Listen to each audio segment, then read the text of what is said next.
Hi, I'm Greg Uland with Reynolds of Reynolds, and this is Connected. We are at the NADA show in New Orleans, and right now I'm joined by Drew Sollberger. He's the Director of B2B Marketing at Sunbit. Drew, thanks so much for joining. Thanks for having me, Greg. Appreciate it. For sure. So for starters, Drew, I think you guys have done a good job in the marketplace, kind of making sure everybody knows what you do. But just in case, could you level set and give kind of the high-level overview? What does Sunbit do? Yeah, Sunbit sort of was founded to help people get the most out of their hard-earned money. And so what that means is helping them sort of pay for expenses, everyday expenses that they didn't expect over time. So for dealers and for car service, we're financing parts and service in the drive. We're doing that in ways that are fast, easy, fair, flexible for the customer. So they have an option if they come in and the work that they were bringing their car in for was more than they expected. They don't have the ability or the desire to pay for it all right now. We give them the ability to do that over time. Yeah. It's an amenity that they expect, elsewhere in e-commerce. If they buy, something online, a jacket, shoes, something like that, they expect to have that payment flexibility option, and we're bringing that to the service drive. What's the typical length of a payment plan? Is there like a standard payment plan? Do you give them options? Like, so if, maybe it depends on the size of the loan. Yeah, we give them options. I think they have most of our customers will decide based on the dollar amount that they want to pay per month. Yeah. They can fit into their budget. So there are options that they're given when we sort of make that offer. I think our standard tends to be like a 3 to 6 month option. Okay. Everyone who's approved will get a 0% option at 3 months. Okay. So that's no deferred interest. That's a true 0% option for 3 months. So a lot of people take advantage of that. But most of the times it comes down to the customer deciding what works in my monthly budget. So they're Right. looking at that monthly payment number that works for them. All right. No, that's great. That's great. So before we get too far into the kind of the details of everything, how it works and what the relationship looks like between you and your, the dealers that you work with, also wanted to get a little bit of your background. We've chatted a little bit before we started recording, and I just think, I love it when people come into automotive and have an impact. So I don't know, share a little bit about your background. Yeah, sure. My background is in sort of the B2B tech startup space. So my experience is mostly as a marketer, marketing to other businesses. This was sort of my first foray into fintech or into auto in general. It's been very refreshing. I think, Sunbit is having a great impact. I think my skills have translated very well, but it's been very fun to learn about this business and also do something day to day that is very tangible. Yeah. I think the impact that we're having on dealers and on customers is very real. And so to be able to see that as a marketer and see how often that's happening has been sort of a refreshing change in my personal career, for sure. Yeah. So what's been your, give me a couple takeaways as somebody who's relatively new to the industry. You've been in the industry for a decent amount of time at this point, so you've got a pretty good perspective. But, somebody coming in with experience in other industries, kind of wide-eyed, open-eyed and taking everything in. What are a couple of just like key takeaways maybe that you had that you're like, oh, this is different because... Sure. Yeah. From the outside, I think I knew very little about the sort of the breakdown between variable and fixed ops. Sure. You mentioned fixed ops, and I, as a layperson, was unaware of the importance of fixed ops to the success of a dealer business. Yeah. I obviously had my vehicle serviced at a dealership, so I had that customer experience, but I didn't realize from the dealer side how crucial that is. Yeah. The variable side is, just as it's called, variable, and so sort of the work that they're doing around financing vehicle or repairing vehicles, servicing vehicles, and the part sales, crucial to the business. So that was a big takeaway for me. I think also in being here at shows like NADA and talking with folks that work at dealerships, there are some very, very talented operators in this industry. And so anywhere you go across the country, a lot of these people, some of them were sort of born into it, some of them got into it naturally, but there are very, very skilled operators that we talk to that know exactly the experience they're trying to deliver to their customers. Yep. And I think tend to see Sunbit as an amenity and something that can help out with that. Yeah. No, that's one of my favorite things. It's just the people in this industry, like to your point, they're skilled, they're bright, they know how to make money. Like they're good. Like we have a group of good humans, like we get to work with good people every day. And I don't know, it's a lot of fun. It can be challenging, but it's a ton of fun. And, I love seeing the industry continue to push forward. So I do want to talk a little bit about kind of that fixed ops business. The last 10, 12 years, it's been a pretty good run for fixed ops, up and to the right for the most part. There's a little blip in 2020, but other than that, had a really, really good stretch. There's some potential headwinds out there, that could slow things down, but as you look at it, if you look at any chart over the last, decade or more, you just see every metric going up, whether it's hours per hour, whether it's dollars per hour, whether it's profit per hour, like, everything is going up. But when you break that down for the consumer, it also means that the repair is getting more and more expensive, which I think when I look at that, that's where, a company like Sunbit can really come in and help out. But how has that impacted, I guess, Sunbit and how you guys work with dealers? I think you're right. I think there's a big focus on fixed ops. I think there's a lot of potential benefit and a lot of pressures, economic pressures and otherwise for customers. Like I mentioned, I think a lot of customers expect, from experiences in their everyday life elsewhere, some kind of flexibility or payment options. And so, oftentimes the service drive is the one place where they're not getting that. They come in to get, maybe it's just an oil change and filters, and then they've got work that they didn't expect, and now the RO is $1,000, which is kind of the average that we see. Yep. And there are very few Americans that have the ability or the desire to pay for that all today. So I think we see an immediate impact, and a lot of customers sort of expecting that as an option. So like I said, our ability to come in, work with the dealer, provide that as a fast, fair, flexible option for them. I think the stats we like to quote are, 70% of the time that people apply for and are approved for Sunbit, they go through with the work. Wow. So that's going a long ways to fight service declines. So for dealers, I think they see the value of that very quickly. I think for the customers, that's also telling that, yes, this was something that they wanted to take advantage of. Once we gave them that offer, it's yes, I would take it. We also survey every last person who takes one of those loans, and we ask them, what would you have done if not for this option at checkout? And 80% of them say, I wouldn't have done the work. Right. So, maybe they would have found some other way to do it, but we hear service decline rates of 40, 50, 60% in the industry. People will tell you a lot of different things, but I think at the end of the day, it usually comes down to money. Yeah. Maybe I need to talk to somebody. I need to think about it. It's usually I either don't have the ability or don't have the desire to pay for it all right now. Right. So Sunbit, I think, has proven very helpful to not only the dealer but the customer to give them that option to do it, in a way that's friendly to them. Yeah. No, I think you're right. I mean, I think at its core, every declined service is based off of finances in one way, shape, or form. Right. Either it's too much, I don't think it's a fair amount, I simply can't pay for it. Whatever it is, right, it comes down to money at the end of the day. Excuse me. So having that option is a good one. So you mentioned 70% of folks that are approved and qualify for a loan take advantage of it. That's a really interesting number because you do think about, and you mentioned decline rates, right? And we do a lot of things to try to help dealers sell more service, right? And you can do a great inspection. You can take pictures and videos. You can communicate with the customer how they want to be communicated with text and whatever else. But you're still going to have those declines. And if they decline it, the chances of them coming back for that service are very, very slim. I mean, we get excited about 10% return rates on declined services.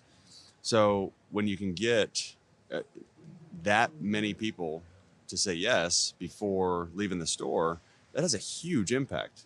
Yep. I mean, I don't know. I think that's pretty amazing. So when you look at that, have your dealers, I guess, seen a significant decrease in declined work then, where it's like, they were gonna, and I don't know. I'm fumbling a little bit because I'm trying to think through as I'm talking how you track this. So do you know, okay, this person was going to decline, but then we offered them financing, so now they accepted it. Do you have that type of information? Yeah, so we track that information. Like I mentioned, we survey the folks and ask them what would you have done if not. We don't tend to have necessarily the service decline rates going into it with the dealer. The way we tend to look at it is this is all incremental revenue, incremental work, right? And so, most of the dealers that we're working with will see an additional 8, 9, 10 ROs a month, which is very impactful to the business, right? That's work that would have walked out the door. At that point, you already have done the MPI, you've done the service recommendation, and now you get that service decline, like you're saying. And so, we look a lot at the incremental work, the incremental ROs that are able to be processed and keep that service drive moving that otherwise would have been lost. Yeah. Well, another application, I don't know if you're doing this or not, but I think about it. So let's say somebody does decline the work, right? Because they're not comfortable with it. They're not sure what you mean. They want to talk to somebody.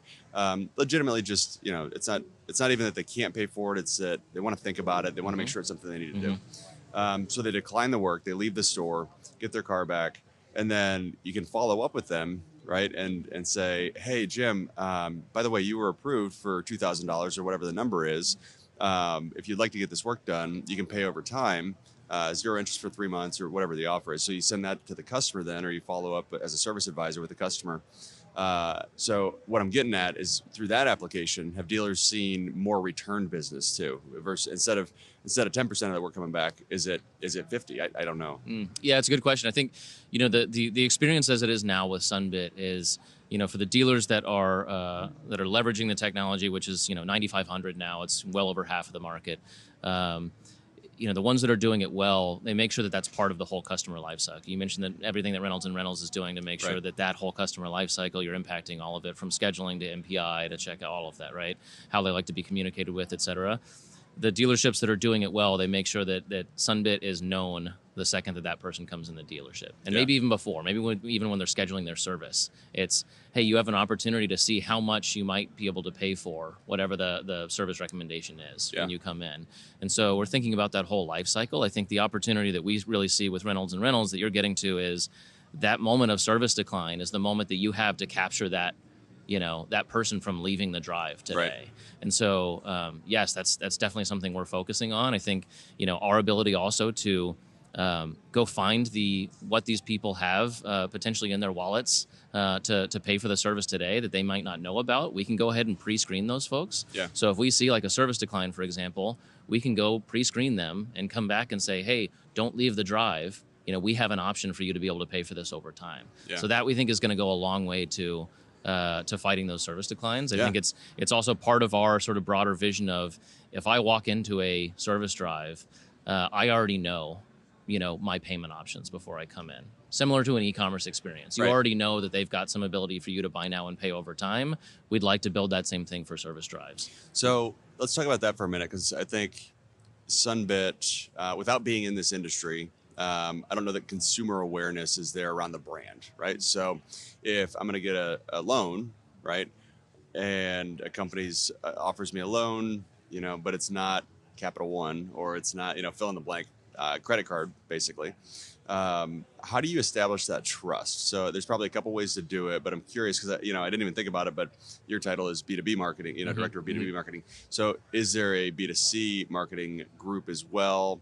How are you building the Sunbit brand? Because obviously you're selling to dealers, but consumers have to trust the brand to say yes. Yes, 100%. Yes, we have a marketing team that's 100% focused around that customer life cycle. Okay. I think a lot of that trust building does start with the dealer and with the service advisor, and making sure that they are bought in on Sunbit, that they're fully aware of, this as a payment option and how friendly it is to customers. Yeah. So, yes, I think it does start at the dealer. It starts at the drive, but then it gets sort of filtered into that entire customer life cycle. Okay. And so, the customer's touch point, it starts with us showing them their options, letting them know that this is, first of all, it's very transparent. It's a quick process for them to find out their options. It doesn't impact their credit score. It's very accessible. We approve most people who apply. So we very transparently show them those payment options, which should be refreshing in terms of a financial experience for a lot of people.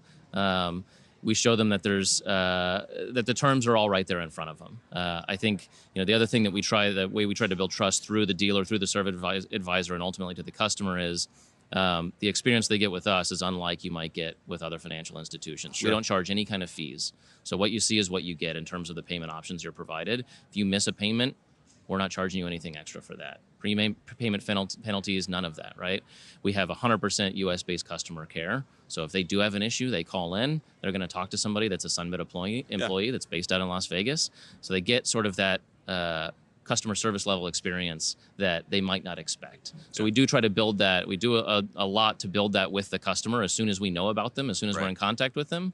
But it really does start there in the service drive. Because usually that dealer or that service advisor already has a lot of the trust of the customer. Yeah. So we make sure the advisor trusts Sunbit. They can, properly communicate the value to the customer. Sure, that makes sense. You mentioned it's a quick process. How long does it take? So I think about the interaction. If I'm an advisor, I don't have a long time, right?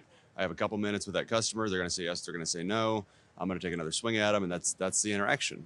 So how quick is it from kind of, let me send this off, if you don't mind, let me send this off to our partner Sunbit. They offer, pay-as-you-go financing. They have really great terms. So I can send it off. They'll see if you're approved. And if so, that gives you another option to pay.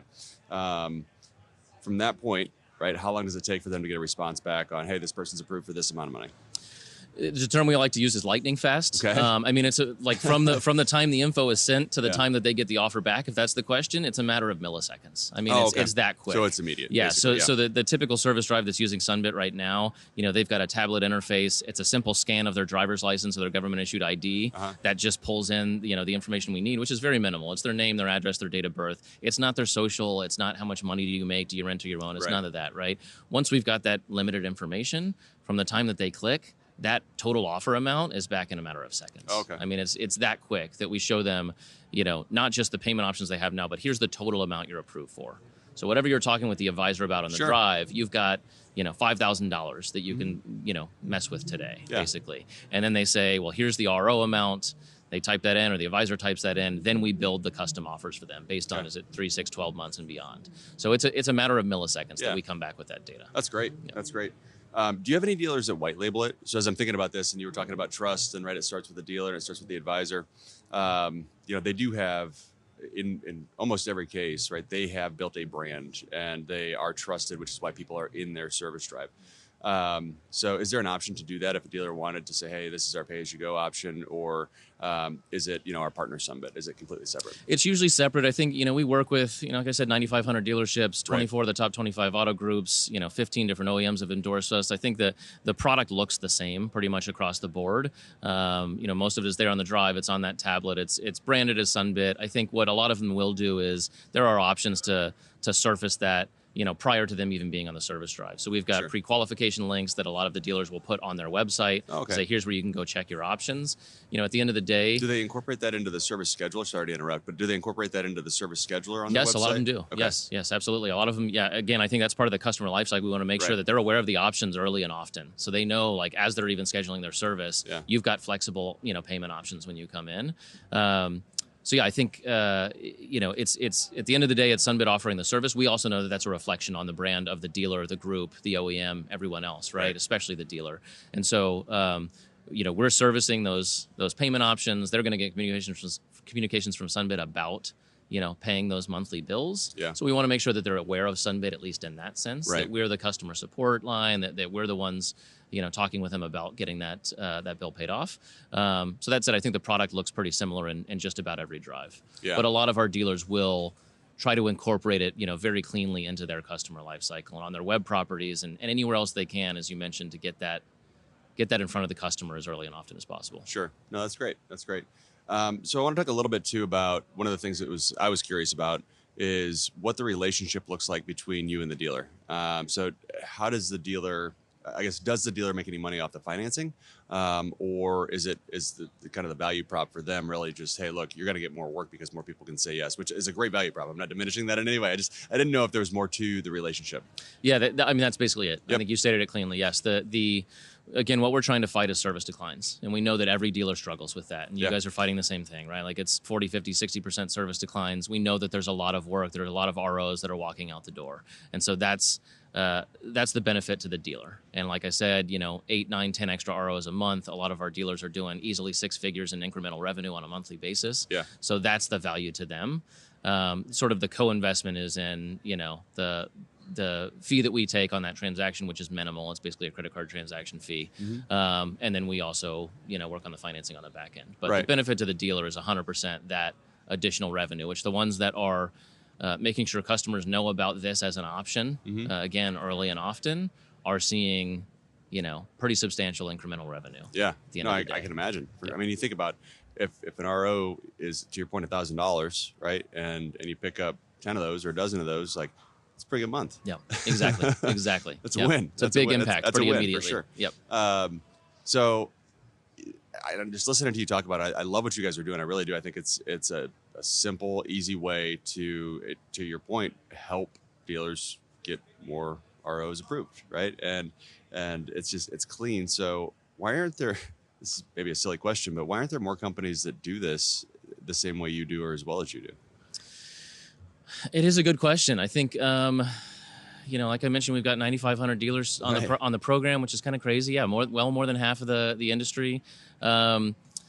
It's not an easy thing. I think our CEO likes to mention all the time, it's easy to lend money, it's hard to get it back. Yeah. But I think you're trying to build the right convergence of technology and a friendly option to the customer, something that is not that's not predatory, that's a fair financing option to them. And so I think there's a few challenges on building the right solution here. And a lot of them revolve around technology and underwriting, and then the right sort of brick and mortar DNA to get into the dealer. We've got field teams that, once we've built the technology and sell it, we've got folks that come into the drive an hour before they open, and they train the whole staff, and they make sure that they're aware of, how to position Sunbit, how to offer this, how to make it work for you as an advisor and in your drive. So it's, there are no shortcuts to the success that we've seen. I think it takes a confluence of solutions that properly address this industry and work for dealers out there. Do you ever get pushback from a store when you go to set this up? Because in my head, if I'm an advisor or if I'm a technician or if I'm anybody that gets paid off of work, I love this. This is just another tool in my toolbox to help me sell. Do you ever see resistance when you go into train, or is it just okay, tell us how to use it and what it does and we're rolling? Or I don't know, is there ever? Yeah, I guess I'd be lying if I said we didn't get resistance, but usually the service manager, the service director, FODs, those kind of folks, they usually get it pretty quickly. Yeah. They're the ones that see the service declines regularly. The advisors in the drive, the ones that take a second to look at it, they get it right away. Yeah. So there's not usually a whole lot of resistance. I think at this point, for us, it's sort of a matter of time of just getting the message out there to anyone and everyone. And so that's why we've got teams in the field that just walk into drives every day and tell the Sunbit story. And so there's a little bit of resistance, but I think at this point we're later in the adoption cycle. Yeah. We're seeing the folks that maybe just don't adopt as early as others, but they're starting to see the success of those around them, of other dealers around them that are using this and seeing success with the program. So I'm actually kind of stunned that anybody would resist it. Seriously, it's just another sales tool. It's a great sales tool. So anyhow, it's I love what you guys are doing. Well, Drew, what haven't we talked about that we should? Anything I should have asked you that I didn't, or anything you want to talk about? I don't think so. I think one thing I will say is the reason that we're here, I think, is we're excited about what we're working on with Reynolds and again, trying to get closer to that future vision of someone walks into the service drive and they already know what they might have that's beyond whatever's in their wallet to pay for the parts and service today. And so that's sort of our future vision. I think, you mentioned sort of that ability to see that service decline immediately. Mm-hmm. And then we, with our technology, can go off, pre-screen folks, make that offer, maybe even before they leave the drive and say, wait, don't go anywhere. We can help you, get this work done today. And so I think that's part of why we're here as well, is we're excited about that opportunity to get closer to that vision. Yeah, love it. All right. Well, Drew Sollberger, Director of B2B Marketing at Sunbit, thank you so much for joining me. I hope you have a great show. Likewise. Good to be with you. Thanks, Greg.